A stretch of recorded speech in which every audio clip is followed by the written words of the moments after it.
Welcome to traumaticbraininjury.com.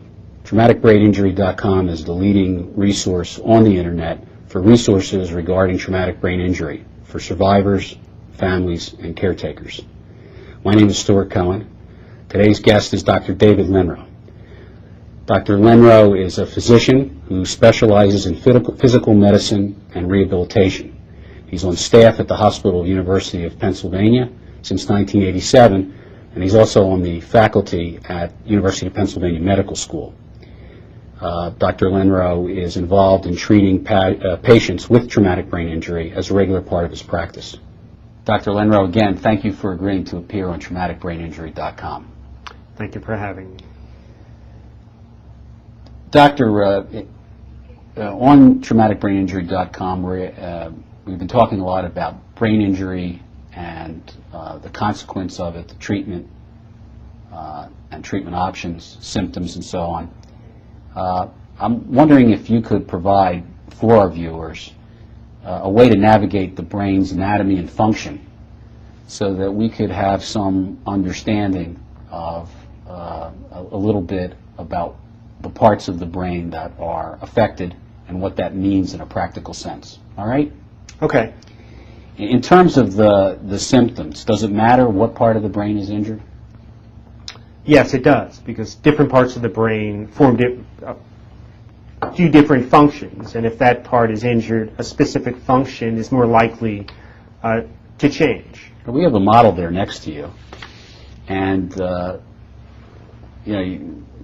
using layman's terms, there's a front, there's a back, there's a right, there's a left. Can you kind of take us around the brain and tell us what parts of the brain affect what parts of the process?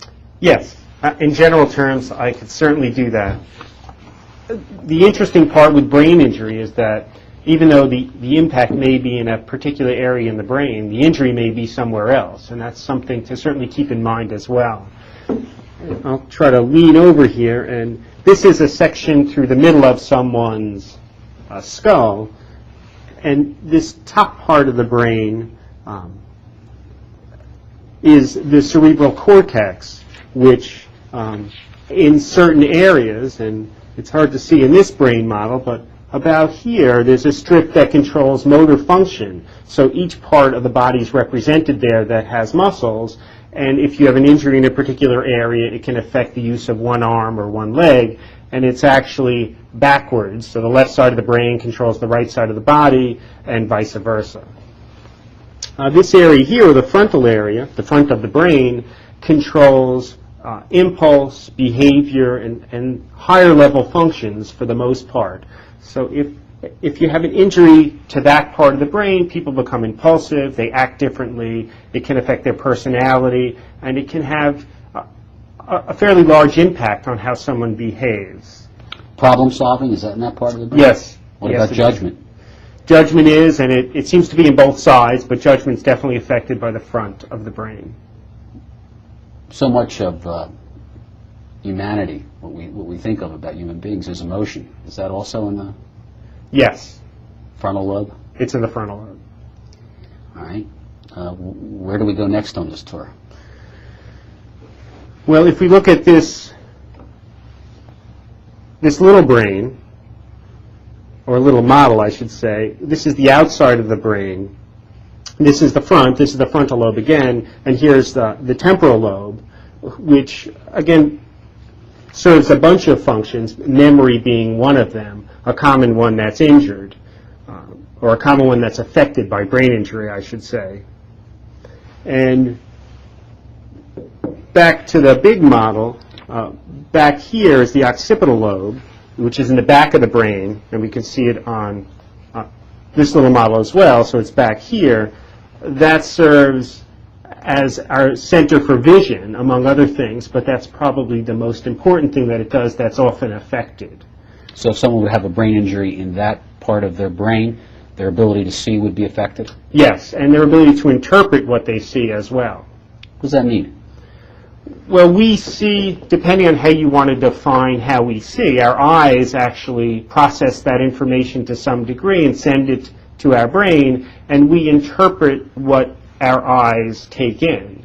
So in fact, on our retina, everything is upside down, and we flip it over because we know from our other senses that it's actually upside down. And the occipital lobe does some of those processing activities. All right. Please continue.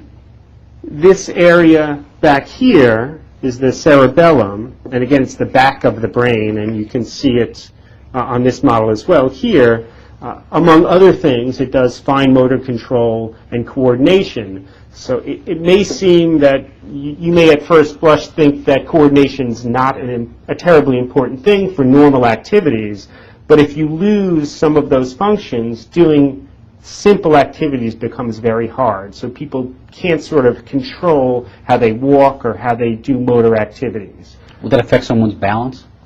Greatly, yes. I'm sorry, please continue.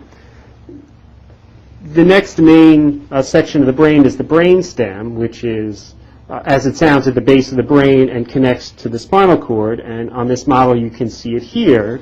It has several different parts.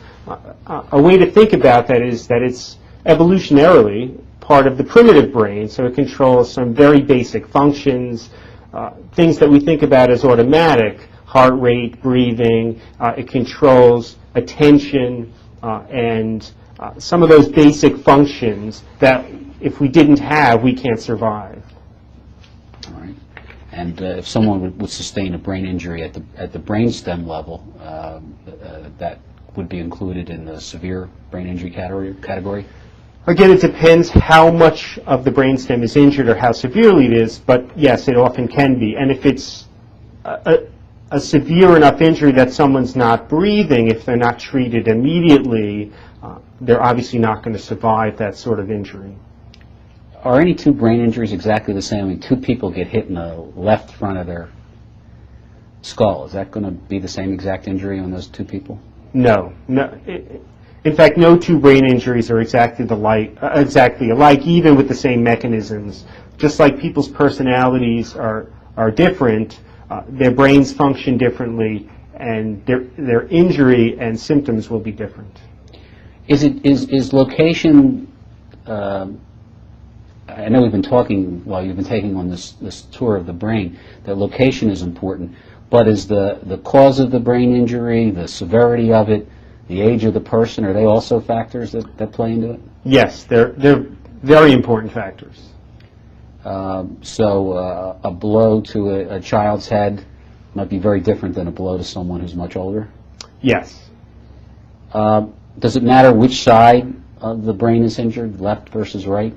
Yes, I alluded to that a little bit, but the different sides of the brain have very different functions. So the left side of the brain will control the motor activity in the right side of our body, but also controls much of language, and the right side of the brain controls more visual spatial control, those sort of activities.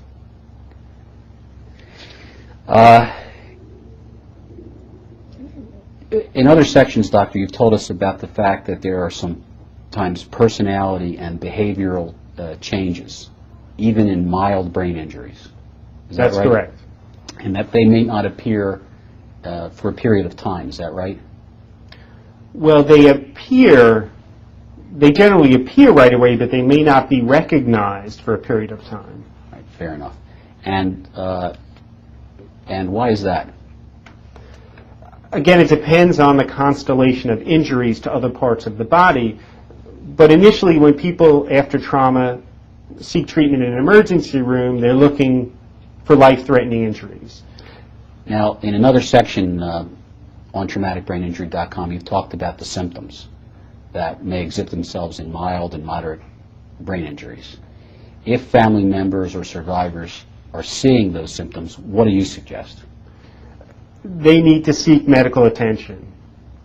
And, that would mean someone with some specialization in brain injury, either a neurologist, a physical medicine rehabilitation, generally not your family physician, although hopefully they can direct you to the right physician to go to. But it needs to be someone with some experience, particularly when it's a mild traumatic brain injury. What if the family doctor is telling them that these are relatively mild consequences of a concussion and it'll go away with time, but the family is concerned about these symptoms. In that situation, what do you advise? I would advise that they seek specialized medical attention. Thank you, doctor. Thank you.